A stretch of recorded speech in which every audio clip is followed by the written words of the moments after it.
안녕하세요. 골든포커스 이은혜입니다. 매일 3시 30분 장 마감 후에 여러분과 함께하고 있는데요. 오늘 코스피 상승 마감을 했습니다. 미증시 상승 소식과 더불어서 이 AI 반도체에 대한 이 투자 심리가 악화되었던 부분들 조금씩 해소가 되고 있는데요. 이런 대형주의 움직임이 다른 종목들로도 확산이 될지, 우리 시장 정말 이제 바닥을 찍고 계속해서 반등할 수 있는 것인지 궁금해하시는 분들 많으실 텐데요. 저희와 함께 하시면서 시장에 대한 중요한 내용들도 알아가시고 또 이 고민 상담소 열려 있으니까요. 저희 라이브 채팅창에 질문들 올려주시면 잠시 후에 시원하게 해결해 드리도록 하겠습니다. 자, 먼저 시장에 대해서 정리해 보도록 하겠습니다. 오늘 코스피 지수 외국인의 매수세가 들어오면서 상승세 보여줬고 코스닥 역시 빨간불로 마감을 했는데요. 김종효 이사와 자세한 이야기 나눠보도록 하겠습니다. 자, 먼저 전화 연결로 만나보겠습니다. 이사님 안녕하세요. 네, 안녕하십니까. 네, 코스피 지수 상승으로 마감이 됐습니다. 오늘 시장 어떻게 보셨는지 먼저 간단히 정리 부탁드릴게요. 네, 일단 7월의 끔찍한 하락장에서는 코스피, 코스닥 양시장 모두 벗어난 것으로 보입니다. 근데 중요한 것은 이 반등의 폭이나 질이 과연 1, 2월달, 4, 5월달에 보여줬던 강한 퍼포먼스로 갈 것이냐, 아니면 단계적인 상승으로 갈 것이냐의 여부에 달려 있는데 아무래도 지금은 후자의 가능성이 좀 더 높지 않을까라는 판단이고요. 그동안 시장의 상승을 이끌었던 반도체에 쏠렸던 수급이 분산되는 과정이기 때문에 반도체는 오르고 나서 빠지기라도 했지만 시장에서 이제 코스닥이나 유가증권 시장의 많은 종목군들이 오르지도 못한 채 빠진 종목군들이 꽤 있는데 아마도 8월 시장은 이런 종목군들의 낙폭 축소 혹은 괴리 축소에 가장 큰 흐름이 있지 않을까라는 판단을 하고 있고요. 실제로 오늘 장의 흐름도 그렇게 흘러가고 있습니다. 네, 그렇습니다. 또 중동 지정학적 리스크 완화 등도 우리 시장에는 좀 긍정적으로 작용을 하고 있는데요. 미국과 이란의 호르무즈 해협 재개방 협상 기대감 여전히 남아있고 유가도 안정을 되찾고 있습니다. 이런 부분들이 우리 시장에 좀 긍정적으로 계속해서 작용을 해줄까요? 일단 지정학적 이슈는 최근 들어서는 시장에 그렇게 큰 악영향을 끼친 적은 없고요. 일단 유가가 안정됨으로써 미국채 금리가 안정되는 것, 그 다음에 최근에 잠시 이슈화되었던 엔화의 변동성이 안정화되는 것 정도는 우리 시장의 긍정적인 이슈라고는 봐야 될 것 같습니다. 다만 그로 인해서 시장이 크게 올라간다든지 하는 그런 기대는 조금 섣부르고요.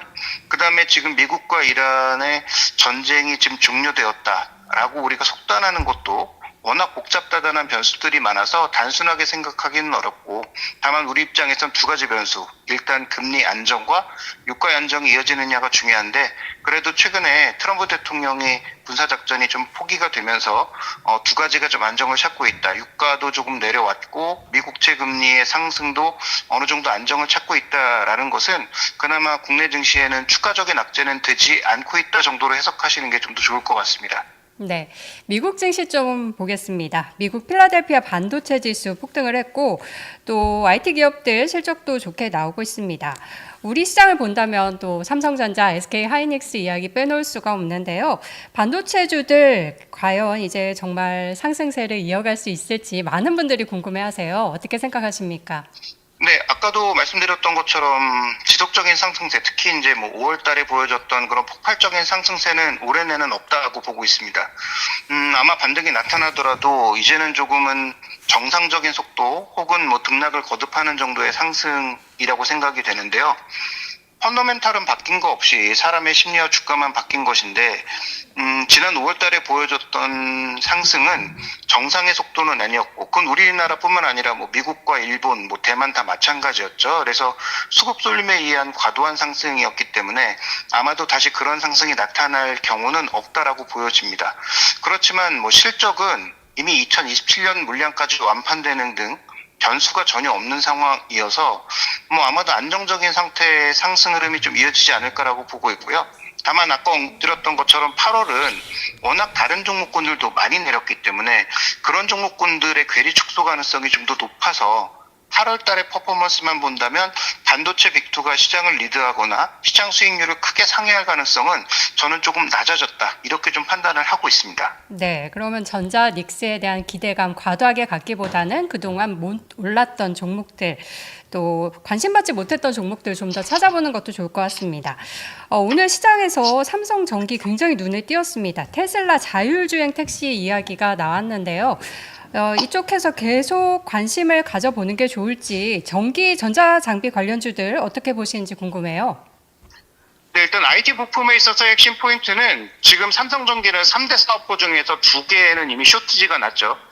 기판 쪽과 더불어서 MLCC 쪽은 가격도 계속 올라가고 있고 지금 현재 뭐 없어서 못 파는 정도의 아주 좋은 상황을 보여주고 있는데요. 마지막 사업부인 카메라 모듈 사업부가 뭐 스마트폰의 판매 둔화라든지 이런 것들로 인해서 큰 효과를 받지 못했는데 원래 테슬라 쪽에서 수주를 하고 있었거든요. 근데 이번에 얘기된 것은 테슬라의 자율주행 택시가 200만 대 정도 나올 거고 그 안에 들어가는 8개의 카메라 모듈을 삼성전기와 LG에너텍이 독점할 것이다 라는 단독 보도가 나오면서 오늘 주가가 큰 폭의 강세를 보였는데요. 지금 삼성전기하고 LG에너텍은 뭐 업황이 좋은 건 사실인데 내년과 내후년 실적까지 끌어다 쓰고 있는 상황입니다. 그러니까 현재 주가는 굉장히 높은 상황이란 얘기죠. 그래서 뭐 트레이딩을 잘 하시는 분들은 급락 시에 매수해서 뭐 급등 시에 매도하는 그런 트레이딩 바이앤 이 셀 전략을 쓸 수 있겠습니다만 지금 장기 투자를 하시는 분들이 지금의 이 가격에서 삼성전기나 LG노텍을 잘못 사면 생각보다 큰 변동성에 노출될 수 있고 이건 반도체보다도 더 변동성이 클 수 있거든요. 그래서 내가 변동성을 제어할 수 있고 욕심도 제어할 수 있는 사람이라면 뭐 조정시 매수 정도는 나쁘지 않아 보이지만 현재 가격은 그렇게 주가가 뭐 싸다든지 아니면 상승 탄력이 아주 높아지는 그런 구간에 있다라고 보기에는 좀 어렵습니다. 그래서 해당 종목군들의 업황은 좋으나 주가의 위치가 매우 애매하다. 그래서 보유하신 분들은 적극적으로 보유하시되 신규 매수 관점에서는 조금 조심스럽게 접근하시는 것이 저는 좋다고 보고 있습니다. 네. 와, 14% 상승을 보여줬고 지난 7월 말에 또 상한가 가는 모습을 보면서 이렇게 큰 종목이 이렇게 움직일 수 있구나 굉장히 놀랐는데요. 고평가되어 있는 부분도 있다라고 하셨는데 그냥 PER 기준으로 보면 어느 정도 수준인가요? 지금 트레일링 기준으로, 그러니까 올해 기준으로 보면 거의 지금 현재 주가가 고점 대비 많이 내렸음에도 60, 70배 정도 수준이고요. 내년과 내후년 실적을 끌어당겨야 한 30배, 25배 정도의 수준으로 줄어드는 상황이니까 현재 주가는 미래에 이런 쇼티지가 계속 유지된다는 가정하에 움직이고 있는 상황입니다. 그래서 현재 밸류에이션으로 투자하기에는 그러니까 신규 투자 관점에서 말씀드리는 거예요. 뭐 좋은 가격에 사셔서 보유하고 계신 분들은 계속 보유가 뭐 필요하겠지만 신규 매수의 관점에서 현재 가격은 그렇게 매력적이라고 보기엔 어려울 것 같습니다. 알겠습니다. 외국인 이야기 좀 해볼게요. 외국인 매수세 오늘 유입이 됐는데 일시적인 것일까 아니면은 이제 정말 돌아오는 것일까 궁금해하실 텐데요. 어떻게 보세요? 네, 외국인은 올해 내내 팔았고 올해 남은 해도 계속 팔 가능성이 높습니다. 올해 급등했던 구간에서도 외국인이 단 한 번이라도 산 적이 있나? 없죠. 올해 상승은 전형적으로 개인 투자자들과 ETF에 의한 상승이었기 때문에 올해 하반기에도 뭐 주가가 많이 빠지거나 아니면 외국인들이 비중을 늘릴 수 있는 뭐 벤치마크의 변경 이런 것들이 나타나지 않는다면은 외국인들이 적극적으로 들어오기엔 좀 어렵다라는 판단입니다. 그러니까 외국인들이 지금 팔고 있는데 외국인들의 지금 현재 금액 기준 점유율을 보면 역대 최고치로 높아졌다가 떨어진 상황이거든요. 그래서 외국인들은 지금 자연스럽게 패시브 조정을 하고 있는 구간이기 때문에 올해 외국인들이 적극적으로 들어온다?